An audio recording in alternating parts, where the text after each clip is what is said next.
समिति के अध्यक्ष ने कुंभ में स्नान नहीं किया? क्योंकि आजम खां को बनाया हुआ था। क्यों बनाया आजम खां को? क्यों राम गोपाल यादव नहीं बन सकते थे? क्यों शिवपाल यादव नहीं बन सकते थे? और दूसरा आप यहाँ का बताइए ना। दूसरा 2013 के 2025 का बताइए भैया, आप कहाँ हिंदू मुस्लिम में घुस जाते हैं? आप ये बताइए ना। मुझे लगता है भाई, एक सेकंड दुर्घटना सर, का एक कौन? सेकंड सर, ऐसे नहीं हो सकती ना डिबेट, प्लीज प्लीज एक सेकंड सर, ये ऐसे डिबेट नहीं हो सकती है, प्लीज ये तरीका नहीं हो सकता है। आप दोनों लोग इतने सीनियर हैं, प्लीज मुझे लगता है ये तरीका ठीक नहीं है। सौरभ जी, आपसे इतनी बार गुजारिश की जा रही है। कोई भी लाया, कोई भी लाया, मैं कोई नहीं लाया, खुद लाया। हमारी तो सरकार 2014 में बनी है। सर, हम दिल्ली इलेक्शन यहाँ पे डिस्कस करने बैठे हैं, प्लीज 2013 से हमें कोई लेना देना नहीं है सर। 2015 में सरकार बनी है हमारी, दिल्ली चुनाव पर, दिल्ली चुनाव पर, प्लीज दिल्ली चुनाव पर। सौरभ भारद्वाज जी, अब देखिए, हमें कोई लेना देना नहीं है। मेरा आप ये बताइए 2025 में मेरा ये ऑडियो जो जाएगा, मृत्यु हुई इसका जिम्मेदार कौन है? सौरभ जी, आप 2013 की बात बताइए। कोई तो जिम्मेदार होगा इनका, कोई अफसर होगा, कोई डीएम होगा, कोई डीआईजी होगा, कोई मुख्यमंत्री होगा, कोई तो वही होगा। टेप रिकॉर्डर बजा रहे हैं। क्यों अब नहीं साफ बताएंगे? समझ में आ गया ना दिल्ली पे बहस करने की हैसियत है, क्यों ना नहीं बहस करने बताएंगे? की हैसियत है। अरे बताइए, सिर्फ इतने लोग चिल्लाना मरे। है, सिर्फ चिल्लाना है। वो जो इसीलिए मरे वो प्रधानमंत्री कौन जी है? ने इनको अर्बन नक्सल कहा है, इसीलिए जो इनको मरे anarchist कहा है, हैं, इसीलिए जो मरे ये हैं, जो वो हिंदू 26 थे जनवरी या को भी मुसलमान आके थे? बवाल करने का प्रयास करते अरे, हैं। 2013 में कुछ भी बोलते सीएजी रहो। की रिपोर्ट है कि 60% कंस्ट्रक्शन नहीं पूरे हुए थे और अरे, अभी 2013 में बताओ, आपकी 25 का कांग्रेस के बताओ साथ ना। सरकार थी। कुंभ चेक का करिए बताओ। फरवरी 2013 में किसके साथ अरे, सरकार थी? कुंभ का बोलो बताओ भैया, कांग्रेस कुंभ के का साथ बताओ। सरकार थी तुम्हारी भाई। कुंभ का बताओ। नहीं हो सकता है, कुंभ का ही ये बता रहे हो। बहुत ज्यादा हो रहा है। प्लीज एक बहुत बात ज्यादा हो रहा है। बताइए, नहीं सौरभ जी चित्रा जी, प्लीज, ये जो बहुत लोग ज्यादा हो मारे रहा है। गए कुंभ में, सौरभ जी प्लीज, वो हिंदू सौरभ थे, जी, प्लीज, सनातनी थे या सौरभ नहीं जी थे? प्लीज, वो भारतवासी उनकी मौत थे, के लिए कोई वो था या नहीं था? भारतवासी थे, थे वो ना? भारतवासी थे। तो प्लीज उनकी सौरभ मौत जी, का कोई तो प्लीज, जिम्मेदार होगा। प्लीज, जिम्मेदारी कब सौरभ तय जी, होगी प्लीज, उनकी? सौरभ जी, अकाउंटेबिलिटी कभी तो सौरभ तय जी, होगी। अगली बार से आप ही एंकर बन जाइएगा, आप ही मेहमान बन जाइएगा। मैं अपने वैसे चैनल मैं से दर्शकों रिक्वेस्ट से करूंगी कहता हूं सौरभ जी ऐसा पहला नहीं कर रहे हैं। एक और चैनल पे मेरे साथ चीख चुके हैं, जैसे ही अनकंफर्टेबल फैक्ट आता है चिल्लाने और रायता फैलाने के अलावा कोई ऑप्शन नहीं रह जाता। अब लौट आते मैं हैं दिल्ली बोल पर। रहा हूं 2013 पे सीएजी की रिपोर्ट है और उस अरे समय भैया, कांग्रेस कुंभ की के बारे सरकार में थी। बताओ ना। वो हमारी रिपोर्ट नहीं है, कुंभ के बारे में सीएजी तो की बता रिपोर्ट नहीं है। रहे। कुंभ के मेले पे, कुंभ के मेले में उसने कहा अरे, अभी 60% वाले कुंभ कंस्ट्रक्शन के नहीं बारे हुए में थे। बताओ जो अब कल हुआ है। वर्तमान कुंभ की बात कर कल रहा हूं। वाले में कौन जिम्मेदार है वो बताओ ना भैया। वो भाई बोल रहे न्यायिक हैं, जांच वो की बोल- रिपोर्ट आ रही, सीएजी की रिपोर्ट अगले दिन आई थी क्या? अरे बेवकूफी की बात तो कर रहे एक महीना हैं, लगेगा। मंत्री हो गए, आपको ये मंत्री नहीं हो गए, पता। वाहियात करने की बात कर रहा है आदमी। बहुत बढ़िया, कि बहुत अगले बढ़िया, दिन बहुत बढ़िया। सीएजी की रिपोर्ट आएगी। अरे जांच की रिपोर्ट तो का टाइम सीएजी लगता की है, रिपोर्ट में पता मगर चलेगा। एक और बात चुनाव क्यों पर, आ गई? चुनाव सुनिए। पर, दिल्ली एक चुनाव और पर बात समझ में आ गई कि दिल्ली पे बात करने की हैसियत नहीं है। कुंभ में तो योगी जी ने पूरी कैबिनेट के साथ डुबकी लगा के दिखा दी, तुम्हारी हैसियत अरे को भैया, डुबकी लगा लोग के भी तो दिखाओ मार यमुना दिए में। तुमने। मगर वो इनको नहीं पता बताओगे। है कि अगर डुबकी लगाएंगे तो सियासत ही डूब जाएगी। इनके लिए एक लाइन कहना चाहता हूं, चंद बातें करना मुतमई होना नहीं अच्छा, सियासत आखिरी दम तक सभी को आजमाती है और बहुत गलती की गुंजाइश नहीं होती सियासत में। जरा किरदार हल्का हो कहानी डूब जाती है, वो डूबने का डर है, इसलिए लगातार चिल्लाते चले जा रहे हैं। फैक्ट के ऊपर बात करने की स्थिति नहीं है। और मैं बताना चाहता हूं, दिल्ली में जब इनकी सरकार आई सरप्लस का बजट था, 1.54% ऑफ द रेवेन्यू सरप्लस था, घटता चला गया। पिछली बार 0.3% रह गया और इस बार दिल्ली की सरकार की स्थिति यह है कि 10,000 करोड़ रुपए नेशनल स्मॉल सेविंग फंड से कर्जे का आवेदन दिया है। दिल्ली के मुनाफे के बजट को घाटे में ले आए और कह रहे हैं कि दिल्ली की बड़ी खिदमत कर रहे हैं। और जो ये बिजली का कह रहे हैं 200 यूनिट के देते हैं, ये पैसा सरकार के पास रहता है क्या? न, दिल्ली में तो प्राइवेट कंपनी दे रही है, वो पेमेंट जा रहा है प्राइवेट कंपनी के पास। यानी बहुत साफ समझ लीजिए, टैक्स पेयर का पैसा मोटी मात्रा में जा रहा है प्राइवेट कंपनी के पास। चूंकि इन फैक्टों पे बात करने की स्थिति नहीं थी, इसलिए चिल्लाने के अलावा इनके सामने कोई विकल्प नहीं था। आज इन्होंने जिस प्रकार का प्रदर्शन किया है, मंत्री होके सरकार का, मंत्री होके अगर यह विचार रखते हैं तो सोचिए सरकार कैसे चलती होगी। यह बात बहुत भली बात ही समझी जा सकती है। चाहे कुंभ का विषय हो, चाहे दिल्ली का विषय हो, चाहे प्रदूषण का विषय हो, इनके पास किसी चीज का कोई जवाब नहीं है। और रही बात इसकी पुलवामा पे, तो पुलवामा पे कब हुआ था? यह पाकिस्तान की नेशनल असेंबली में फवाद चौधरी का दिया गया बयान है कि हम लोगों ने पुलवामा तक मारा है, मिनिस्टर का फ्लोर ऑफ द हाउस में बयान। और जब बालाकोट स्ट्राइक हुई तो सबूत इन्होंने मांगा, जबकि इंडियन एयरफोर्स ने प्रेस कॉन्फ्रेंस की थी, भारत सरकार ने नहीं की थी। ये वो हैं, इनके वो लोग हैं जो हमेशा देशद्रोहियों के साथ खड़े रहते हैं। इनके मुख्यमंत्री के माता पिता दोनों अफजल गुरु की क्लीमेंसी के साथ खड़े हैं। अभी जो होएक्स कॉल आए दिल्ली के स्कूलों में, वो जब बच्चा पकड़ा गया तो वो तो नाबालिग निकला, उसके मां बाप दोनों का उस एनजीओ से कनेक्शन है जो अफजल गुरु को क्षमा यात्रा दिलवाने के लिए प्रयत्नशील थे। और आपको पता है जेएनयू में जो भारत तेरे टुकड़े होंगे वाली घटना हुई थी, वो डेट याद है? वो डेट थी अफजल गुरु की दूसरी बरसी। राहुल गांधी जी उनके साथ गए थे और इनकी सरकार थी, महीनों लटका के रखी थी इन्होंने फाइल कि दिल्ली पुलिस उस पर मुकदमा न दर्ज कर पाए। तो हमेशा ये देश के विरोधियों के साथ खड़े रहते हैं, विषय को डाइवर्ट करने का प्रयास करते हैं। इसलिए कितने भी रंग बदल लीजिए, परंतु आपकी असलियत देश की जनता समझ चुकी है, वो भली भांति इस बात से अवगत हो चुकी है। अब मुझे पता नहीं था कि शो का नाम महादंगल रखा है, तो महादंगल यहीं पर शुरू हो जाएगा। एक बार जोरदार तालियां बजा दीजिए, थोड़ा यहां पर जो गर्मी है थोड़ी सी शांत हो, थोड़ी बात आगे निकल गई। सौरभ जी, अब आपसे जवाब दिल्ली पर आ जाते हैं। ठीक है, कुंभ को लेकर आपने सवाल पूछे, उन्होंने जवाब दे दिए। अब दिल्ली पर इलेक्शन हो रहे हैं, तो आपने 11 सालों तक क्या कामकाज किए हैं, उसी के आधार पर आपसे सवाल पूछे जाएंगे सौरभ जी, और उस पर आपको जवाब देना होगा। वो कह रहे हैं कि दिल्ली के मुद्दे पर आप बात नहीं करना चाहते। हेलो, माइक ऑन कर दिया आपने? अब चित्रा जी, माइक ऑफ ये किया नहीं था, बहुत गलत बात है कि मंच आपने में मेरी शांति माइक- हो जाए इस हेलो, वजह से मैंने अब आपने फिर गुजारिश की थी। तो मैडम अगर आप चाहते हो कि आपकी कही हुई बात ही मैं कहूं तो फिर हमें क्यों बुलाते हो? इनकी यही दे दें हमें स्क्रिप्ट लिख के, जो ये कहेंगे वही बोल दिया डिजिटल करेंगे। जमाना है, कोई है ना चेक जी? कर सकता है किसने ये ज्यादा तो बोला है। गलत है ना? चैलेंज करके कहता हूं। ठीक है सर, ठीक ये है, तो गलत है इनको ना? बोलने डेढ़ देते गुना हैं। ज्यादा ना बोला हो तो अब इनको वापस ले बोलने लूंगा। देते हैं। डिजिटल जमाना है। अब अगर इनको आप बोलने डिस्टर्ब कर देते रहे हैं। अगर हमारा माइक क्योंकि मैं किसी को डिस्टर्ब नहीं नहीं करता, ऑफ पूरे है देश सर, को माइक पता नहीं है। ऑफ है, मैं ठीक है। किसी के बीच में नहीं बोलता और ये व्यक्ति हमेशा लगातार बोल रहा था। मैं दिल्ली की जनता को बताना चाहता हूं, आम आदमी पार्टी 5,000 रुपए का माइक हाथ में लेके चलती है और जनता के घर घर जाती है। इसीलिए जो बड़े बड़े माइक लगे हुए हैं ना सारे में, इसके ऊपर हम डिपेंडेंट नहीं रहते। इन बड़े बड़े माइकों ने और इन बड़े बड़े कैमरों ने हमें 2013 भी हराई थी, 15 भी हराई थी, 20 भी हराई थी, मगर 5,000 रुपए का आहूजा का माइक लेके चलता है आम आदमी पार्टी का वॉलंटियर और गली गली घर घर चाय की दुकान पे जाके सच बताता है। इसलिए आप कितनी भी चिल्ला लो इन चैनलों के ऊपर, जो लोग मरे हैं, ठीक है, उनकी आत्माएं ऊपर से देख रही होंगी और वो जान रही होंगी कि हमको किसने बुलाया था और किसकी लापरवाही से कितने लोग मरे हैं। आप छुपा लो, चैनलों पे मत चलवाओ खबर, चैनलों पे बहस भी मत होने दो, मगर सच्चाई कब तक छुपाओगे आप लोग, कब तक छुपाओगे? आपसे मैंने सारी चीजें पूछी, आपने सारी दुनिया की 2013 की बता दी, पठानकोट की बता दी, यहां की बता दी, वहां की बता दी। भैया तो आप लाए ये नहीं थे वर्ड, बताया, मैं कोई नहीं लाया था। आपने ये नहीं बताया कि 2025 में महाकुंभ में आपकी डबल इंजन की सरकार के दोनों इंजन, जिनको वहां पे महाकुंभ की अरेंजमेंट देखनी थी, वो अरेंजमेंट छोड़ के दिल्ली के अंदर रैलियां क्यों कर रहे थे? आपको वहां नहीं होना चाहिए था, आपको महाकुंभ में होना चाहिए था। आपने बुला लिया, मतलब मैं किसी को बुला लूं और मैं उठ के कहीं और चला जाऊं, कौन मैनेज करेगा? इसीलिए तो किसी की जवाबदेही नहीं तय हो पा रही। क्यों नहीं हो पा रही? क्योंकि आपने वहां पे प्रशासन नहीं चलाया और आपको प्रशासन चलाना आता भी नहीं है। आप झूठ बोलते हैं कि आपको प्रशासन चलाना आता है, आप इसको सिर्फ मैनेज कर रहे हैं और वो ईडी और सीबीआई के डंडे को दिखा के आप मैनेज कर रहे हैं पूरे देश को। मगर देश अब समझ रहा है, धीरे धीरे सब समझ रहा है। जब आपकी मिसमैनेजमेंट के ऊपर उंगली उठाए तो आप इसमें कहते हैं इसमें तो सनातन का अपमान हो गया। भैया वो जो लोग मरे हैं वो सनातनी नहीं थे, वो हिंदू नहीं थे। उन हिंदुओं की मौत का जिम्मेदार कौन है वो तो बताइए, या इसमें कोई कॉन्स्पिरेसी थ्योरी ढूंढ के लाएंगे? कल परसों किसी अब्दुल को ढूंढ के लाएंगे कि एक अब्दुल था वहां पे, उसने वहां पे शोर मचा दिया, उसने वहां पे अफवाह कर दी, इसकी वजह से पूरा का पूरा मैनेजमेंट गड़बड़ा गया, इसकी वजह से लोग मर गए, और किसी को बंद भी कर देंगे। जब तक उसका मुकदमा चलता रहेगा लोग कहेंगे हाँ यार किसी अब्दुल ने जो है ना करोड़ों के लिए, मतलब हजारों करोड़ रुपए खर्च करके आपने लोगों को बुलाया और आपका बेसिक मैनेजमेंट नहीं था। मैं रामलीला कराता हूं अपने यहां, 5,000 लोग आते हैं रामलीला के अंदर, मगर हमको ये चीज का अंदाजा होता है कि आपने 5,000 लोग बुलाए हैं। अगर वहां पे कोई अफवाह हो गई, भगदड़ मच गई, तो एग्जिट गेट्स कहां है, ये तो बेसिक है।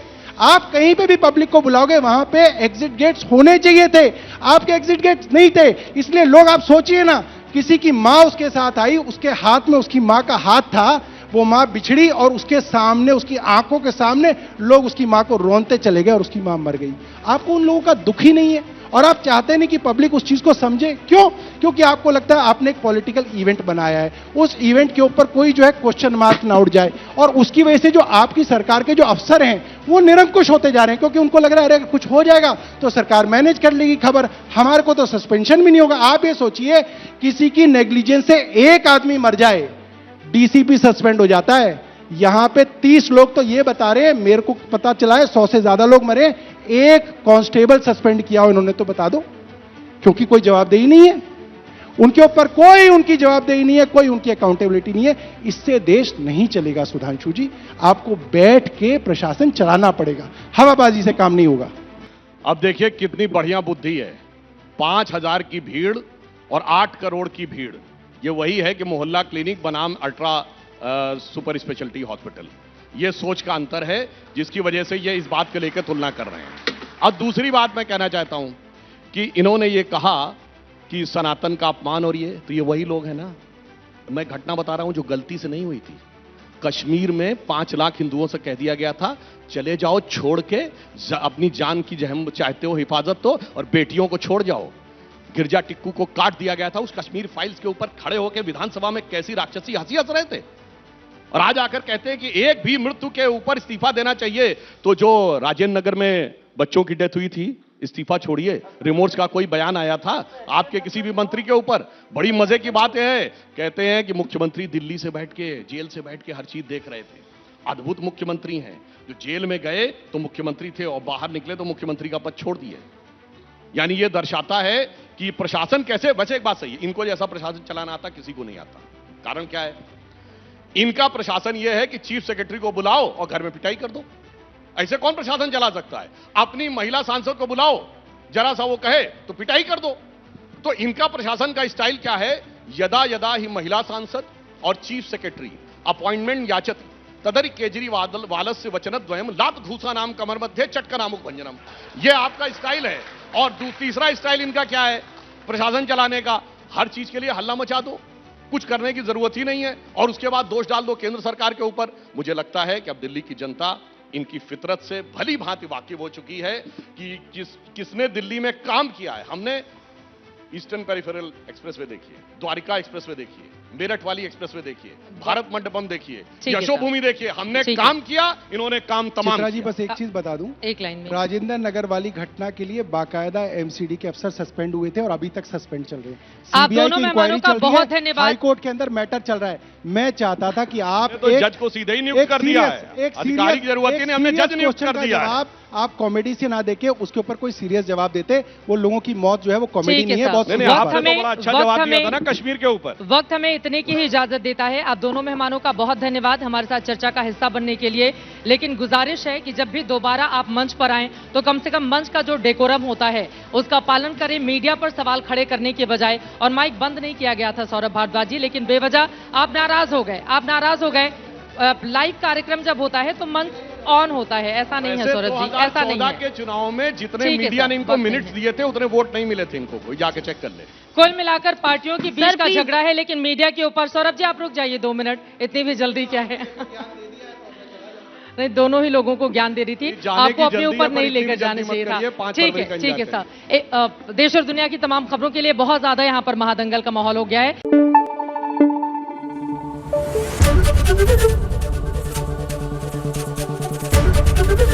एबीपी न्यूज आपको रखे आगे।